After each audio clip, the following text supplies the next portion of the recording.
Good afternoon, ladies and gentlemen, and welcome to another new edition of Today's Youth. And today we will be talking about the coming conference for the youth that will be held in Sharm el-Sheikh starting Tuesday. We will be knowing the purpose of this very important conference dedicated to the youth. And as we all know, President el-Sisi declared 2016 to be the year of the youth. We will be shedding more light on this issue, but right after this short break.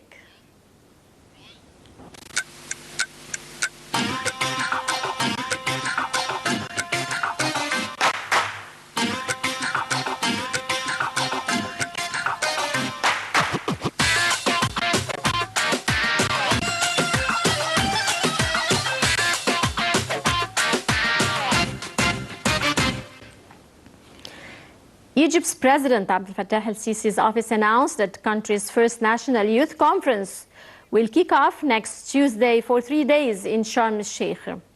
It will be held under the auspices of the president, with nearly 3,000 Egyptian youth from different fields set to participate in an open forum to discuss current issues as well as the future of the country.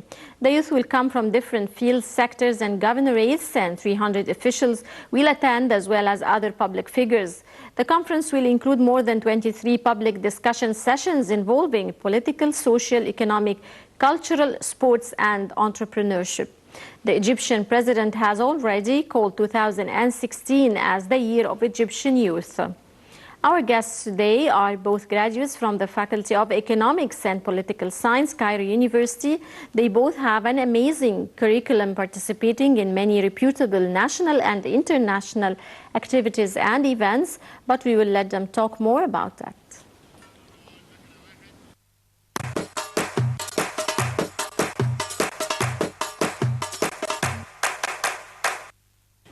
Welcome back, and we're delighted to be joined here at the studio by Yara Auda, Economics and Political Science graduate of Cairo University, and Hind Amin, also Economics and Political Science graduate from the Cairo University. Thank you for joining us. And I would like to start with you, Yara, to tell me more about yourself.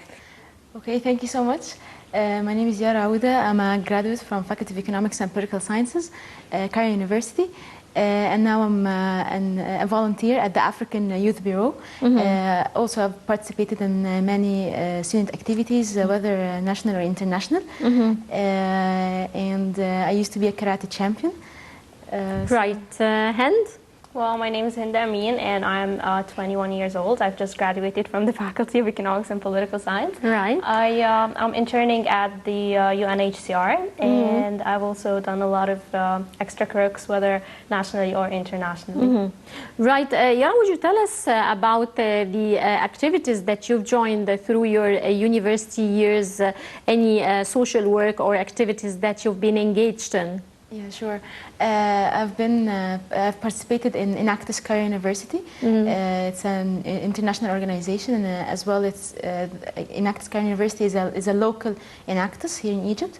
I've been a PR member, which is public relations, and a projects member.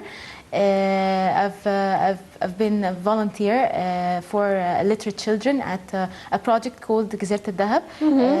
We were teaching children there how to read and write, lute workshops and painting workshops. Also, I've been a member in ISEC Cairo University, which is an international organization as well, and ISEC Cairo University is a local committee. I've been a team leader and a team member as well for global community development projects, where there is exchange of youth between Egypt and other countries all over the world. They go and work on certain projects there to develop their skills, to be professional when they come back to Egypt. Also, there are other MEN models that we've participated in. And I think Hind we move on to Hind. Would you tell us, Hind, about any activities you've been engaged with or you took part in? Yes, of course. Well, throughout my university life, I've participated in so many things, but mainly I've been doing also in Actus with Yara. I was a presenter and head of the presentation team later, and then I also worked with AIDS patients to help freeing them from stigma. And I also participated in ISIC, but I didn't really progress in the hierarchy that much. I've also done MUN, and later we both traveled together to an international conference an exchange rather than in a conference in Holland. It's an exchange program? Yes, an exchange program with the University of Amsterdam. And I've also been a representative of Egypt in Japan, in a conference in Japan. Would you tell me how did these activities add to you, both of you? Whoever would like to start. Oh, okay. For me, both activities, whether international or national activities, they added more skills for my life. And actually, it's kind of a small life before going to work, before graduating. And especially when we represented our college, me and Hind and me, at Holland, it was a new way of how to represent yourself, how to represent your country, how to be a leader for yourself, and a speaker as well. So I guess that we've changed a lot before college and during college and after college, and now we're capable to join more and more events, or maybe go through our career more successfully and more professionally. Right. Hind, would you tell me also how did these activities add to you as a person? What experience did you gain through being involved in these activities? Well, for me personally, I've progressed a long way from the first time I joined college until I graduated. I think now I'm more capable of getting an opportunity to get hired. Just right after I graduated, I got an internship with the UNHCR, and I don't think that that was exactly by chance. I think that throughout my my participation in so many activities and by being civically engaged, I believe that I was able to acquire skills that allowed me to have better opportunities to be employed, for example. So I think it was very, very beneficial. Right. We'll now go to this short break and we'll get back to you to continue our discussion. قررت أن يكون العام 2016 عاما للشباب المصري. أصدرت حزمة من القرارات والتوجيهات: إطلاق البرنامج الرئاسي لتأهيل الشباب للقيادة، إطلاق مشروع بنك المعرفة المصري، دعم وتنمية المشروعات الصغيرة والمتوسطة، تخفيف أعباء خدمة القروض عن كاهل الشباب المصري، انتهاء من تنفيذ بناء 145 ألف وحدة سكنية بالإسكان الاجتماعي للشباب خلال عام 2016، تحديث المناهج التعليمية لجميع المراحل الدراسية، التوسع في النشاط الرياضي والارتفاع بمستوى اللياقة البدنية للشباب المصري، إحياء دور قصور الثقافة وإقامة المسابقات الفنية، إطلاق منتدى للحوار مع الشباب، مؤتمر وطني للشباب يعقد بمدينة شرم الشيخ خلال شهر سبتمبر القادم. لا تتخلوا عن تجربتكم، تمسكوا بوطنكم، تمسكوا بالأخلاق وصحيح الدين، تسلحوا بالعلم وواكبوا العصر، وبقوة شبابها ستحيا مصر. تحيا مصر. تحيا مصر. Welcome back, and back to you, Yara and Hind. President Sisi, of course, declared this year, 2016, to be the year of the youth. What are your expectations of the year of the youth? What are your expectations for the Egyptian youth in general? Well, for me, I think that we are expecting a lot of how do I say, participation into everything that the president is allowing us to have. Because for a long time, we haven't been having a platform. And I think he's doing a very good job at allowing us a platform to express ourselves, to engage, and maybe align with the country's developmental program, for example. So, yeah, I think it's a very good thing. Yeah. I expect the same, and I believe that youth will be the leaders, the coming leaders in many projects, and will be empowered by the society, whether in economics, political, or social life. Also, I believe that they will be the pioneers of the coming generations, and I believe that our President Abdel Fattah el-Sisi started that at the beginning of the year by the PLP program, and there are many students who graduated, if I'm going to say so, from this program. So I guess we are on the right and correct pace, and there are many encouragement for the youth to practice sports, So I believe it's going good. Right. What are your expectations by your country as a sort of empowerment to the youth? Well, for me, I believe that the country will have to put a lot more effort into education, because this is the very basic. Like, if you can get a proper education, then you will be a well-educated person, and then you can pursue many other opportunities. So I believe this is the main field that we need to invest in. And I also believe that all the opportunities they are giving us to express ourselves, whether the economic conference that many youth were there, this conference, the PLP, we have a lot of initiatives, and I think that we need to continue on the same track. Right, and okay, and back to the activities that you've been engaged to. You've participated in different activities, national and international. Yes. Would you tell me what's the difference between both the activities that you've participated in on the national level and on the international level, in terms of course, the outcome, the experience gained? Okay. Well, for me, I believe that nationally we have a tighter scope. So internationally, it's giving us a little bit more of a space to express ourselves and to try. I believe here in Egypt, we get offered the knowledge. There, they teach you how to go and search. So I believe that's the only, the major difference. Everything else, I believe, was common, but experiencing diversity has allowed me to come back here and apply what I've learned on the ground. And I think you are the same. She can highlight that. Yeah, I believe the same as just Hind said. I believe that internationally, it's more of exposure to new experiences and more cultural diversity with different nations, for example. But nationally, you have the wider space for with youth to talk with each other, to communicate with each other, and especially if they're going to communicate with the government. So I believe that the impact from both, whether national or international events, are positive. Is positive. So. That's all about it. Right. Hind, how can youth change the country's present and future, in your opinion? In my opinion, the very first thing that we need to do is to align with the country's developmental plan, or with the country's plan, because most of the time we have scattered efforts. Some people are working to enhance the economy, while the government is already doing that, but from a different perspective. So we need to know what they want to do so we can add up to it. That's what I think. And I think that by changing the educational system, again, that's something I'm stressing on, we will be able to change the future very, very soon. And we need also to highlight what kind of fields are we going to invest in. For example, if is it engineering, is it social sciences? So that's all, I believe. Yara? I believe also what Hind said, and on the other hand, like, we should know what the youth really want in their lives. While they are aligning with the government's plan, the government should search inside them what they want to do in the future, and which aspect, and what are the tools they need in order to achieve this success, and in order to help the government as well to achieve development in the near future. Right. How can the youth, we keep talking about how can the country empower the youth? What does the country, what is expected from the country to give to the youth? In return, what's expected from the youth to their country? Okay, well, first, I believe that the country needs to give us more flexibility with our work on the ground.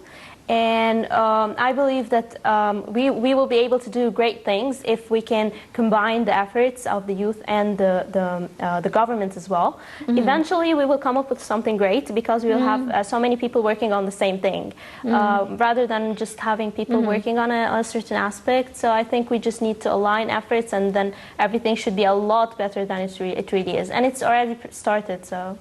Right. I would like to move on here to the conference that's going to be starting on Tuesday in Sharm el-Sheikh for the youth. Yara, you're going to be attending this conference, right? Yes, yeah. What are your expectations for the conference? What are the main topics that will be discussed? I understand there will be different workshops in the conference. So tell me, how will it be designed?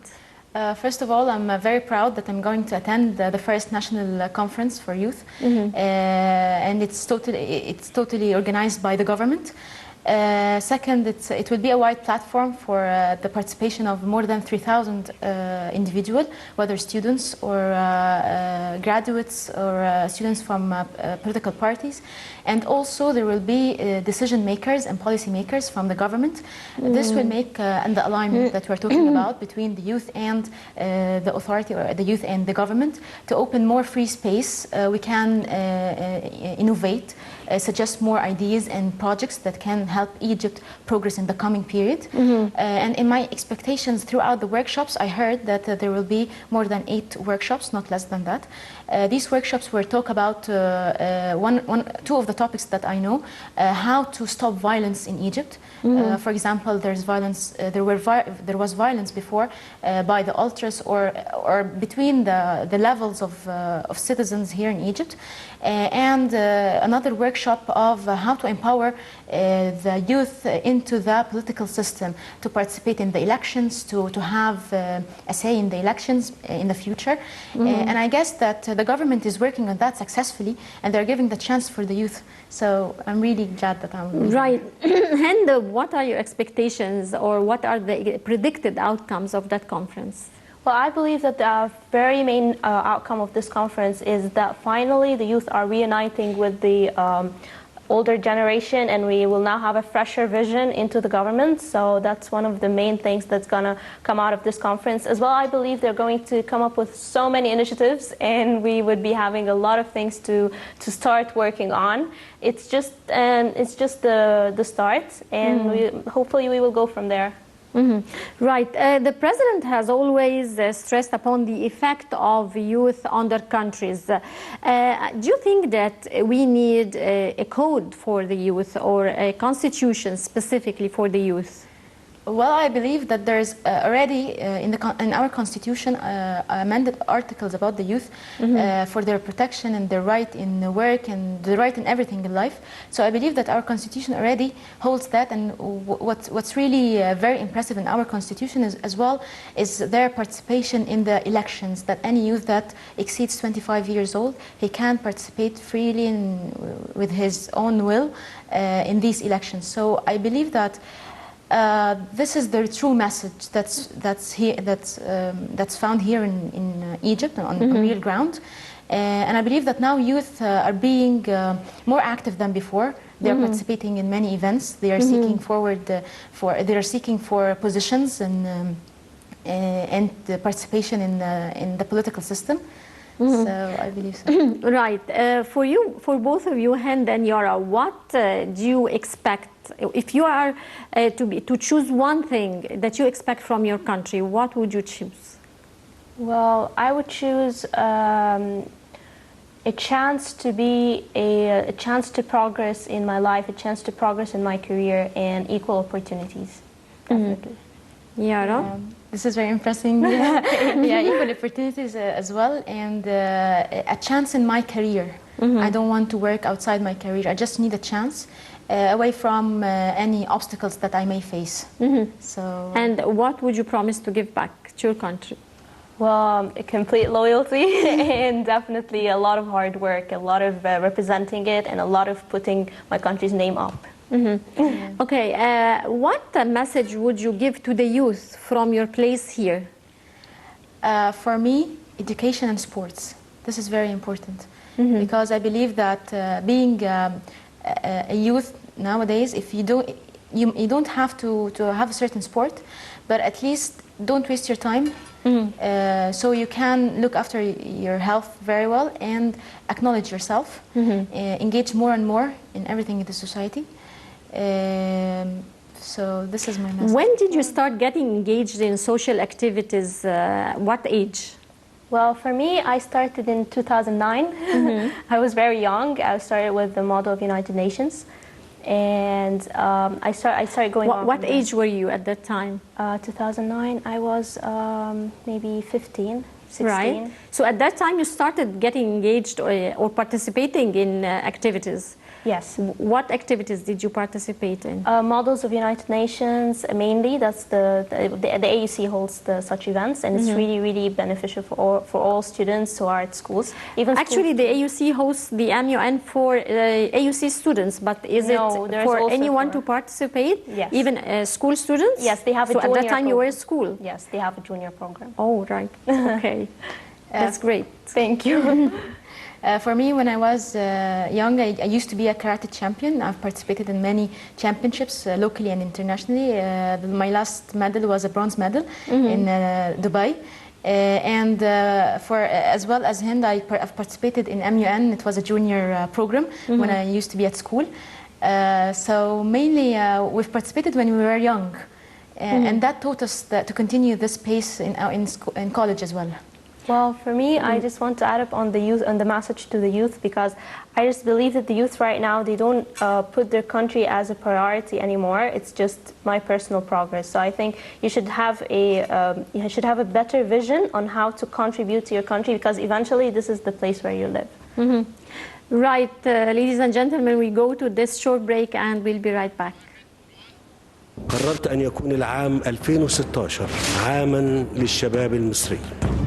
أصدرت حزمة من القرارات والتوجيهات: إطلاق البرنامج الرئاسي لتأهيل الشباب للقيادة، إطلاق مشروع بنك المعرفة المصري، دعم وتنمية المشروعات الصغيرة والمتوسطة، تخفيف أعباء خدمة القروض عن كاهل الشباب المصري، انتهاء من تنفيذ بناء 45,000 وحدة سكنية بالإسكان الاجتماعي للشباب خلال عام 2016، تحديث المناهج التعليمية لجميع المراحل الدراسية، التوسع في النشاط الرياضي والارتفاع بمستوى اللياقة البدنية للشباب المصري، إحياء دور قصور الثقافة وإقامة المسابقات الفنية، إطلاق منتدى للحوار مع الشباب، مؤتمر وطني للشباب يعقد بمدينة شرم الشيخ خلال شهر سبتمبر القادم. لا تتخلوا عن تجربتكم، تمسكوا بوطنكم، تمسكوا بالأخلاق وصحيح الدين، تسلحوا بالعلم وواكبوا العصر، وبقوة شبابها ستحيا مصر، تحيا مصر، تحيا مصر.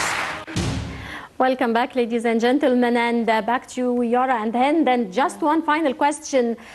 You've been engaged, of course, in a lot of activities, and you participated in a lot of social work throughout your educational life. I would like to know how are you planning to expand your experience, and how can you transfer this experience to the younger youth?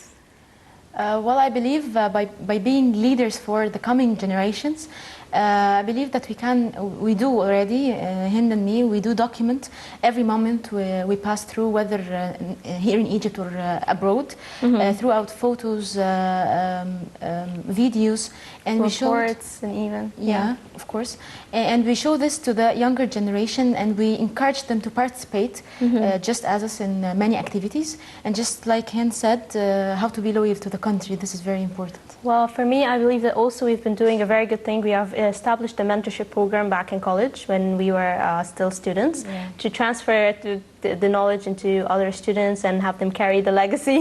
Right. So yeah, it was very good. Right. I would just like to remind our viewers we have a Facebook page. If they would like to send us their questions or suggestions or join us in the program to share their story with us, Facebook page for today's youth. Right, and now I would like to thank you very much, Yara Ouda, Economics and Political Science graduate, and Hind Amin, also a graduate of Political Science and Cairo University. And of course, I would like to thank all our team here at Studio 35, and our director Ayman Adib, and his assistant Ahmed Ismail, and happy birthday to him. Thank you very much. Don't forget to join us next week, same time. Thank you. Thank you so much.